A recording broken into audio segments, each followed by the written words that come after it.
When I was 9 years old, my mom asked me what I would want my house to look like. And I drew this fairy mushroom. And then she actually built it.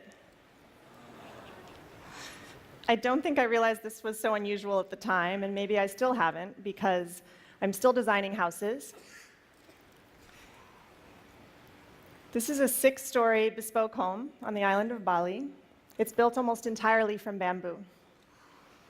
The living room overlooks the valley from the 4th floor. You enter the house by a bridge. It can get hot in the tropics, so we make big curving roofs to catch the breezes. But some rooms have tall windows to keep the air conditioning in and the bugs out.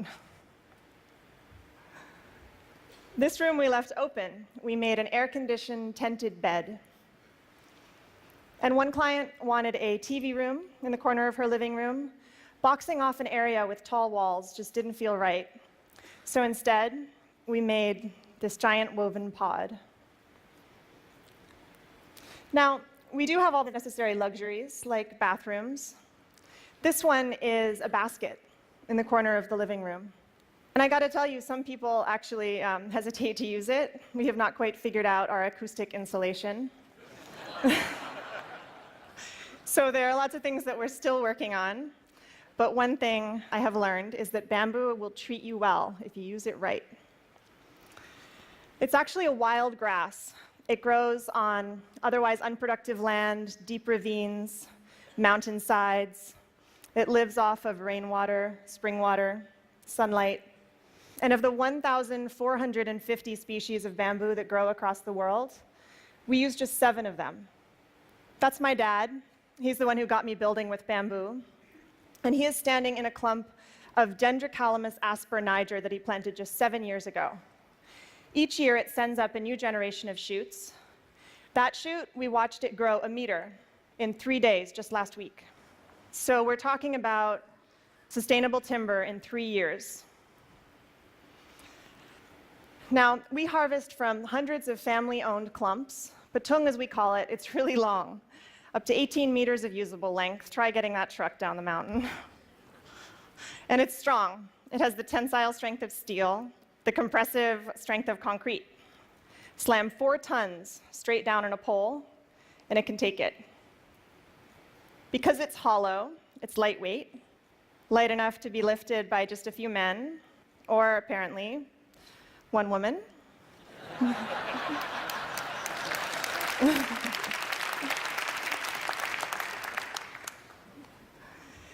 And when my father built Green School in Bali, he chose bamboo for all of the buildings on campus because he saw it as a promise.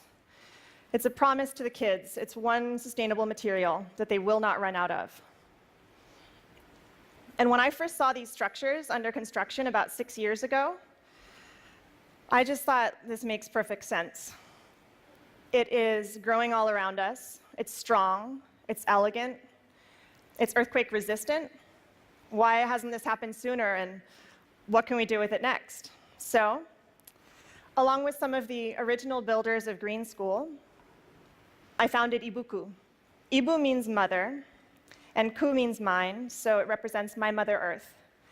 And at Ibuku, we're a team of artisans, architects, and designers, and what we're doing together is creating a new way of building.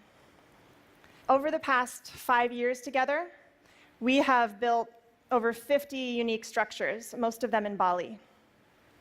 9 of them are at Green Village. You've just seen inside some of these homes. And we fill them with bespoke furniture.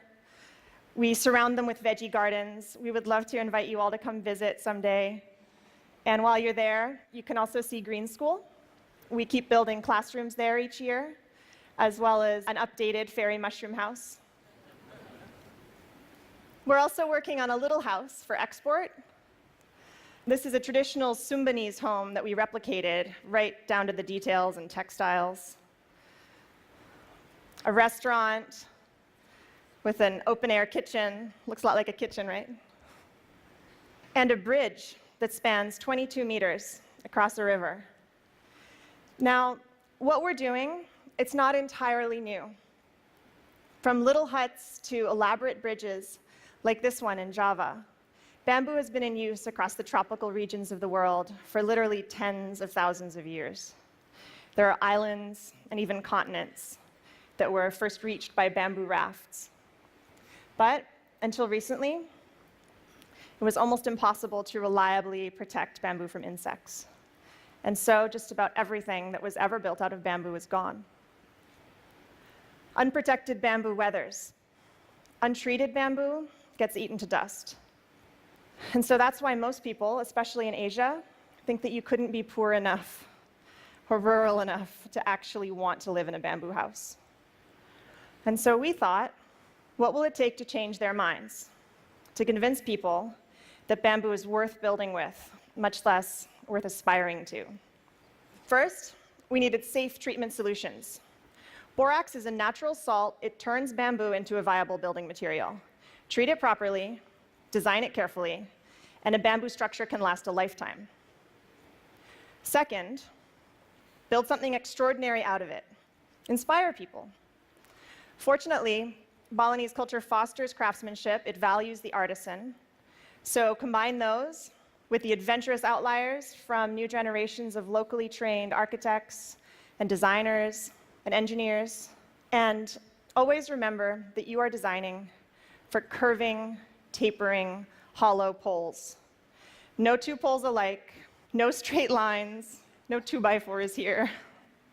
The tried and true, well-crafted formulas and vocabulary of architecture do not apply here. We have had to invent our own rules. We ask the bamboo what it's good at, what it wants to become.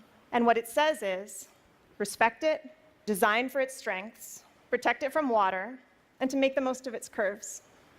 So we design in real 3D, making scale structural models out of the same material that we'll later use to build the house. And bamboo model making, it's an art, as well as some hardcore engineering.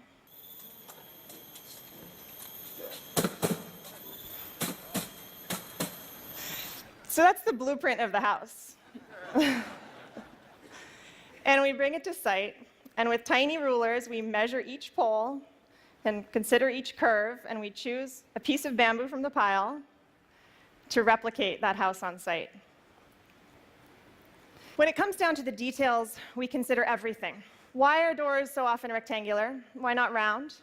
How could you make a door better? Well, its hinges battle with gravity, and gravity will always win in the end. So why not have it pivot on the center where it can stay balanced? And while you're at it, why not doors shaped like teardrops?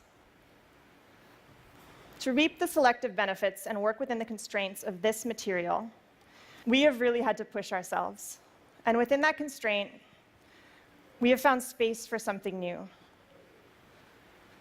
It's a challenge. How do you make a ceiling if you don't have any flat boards to work with? Let me tell you, sometimes I dream of sheetrock and plywood. But if what you've got is skilled craftsmen and itsy-bitsy little splits, weave that ceiling together. Stretch a canvas over it. Lacquer it. How do you design durable kitchen countertops that do justice to this curving structure you've just built? Slice up a boulder like a loaf of bread, hand carve each to fit the other, leave the crusts on. And what we're doing, it is almost entirely handmade. The structural connections of our buildings are reinforced by steel joints, but we use a lot of hand-whittled bamboo pins. There are thousands of pins in each floor. This floor is made of glossy and durable bamboo skin. You can feel the texture under bare feet. And can the floor that you walk on, can it affect the way that you walk? Can it change the footprint that you'll ultimately leave on the world? I remember being 9 years old and feeling wonder and possibility and a little bit of idealism. And we've got a really long way to go. There's a lot left to learn. But one thing I know is that with creativity and commitment, you can create beauty and comfort and safety and even luxury out of a material that will grow back. Thank you.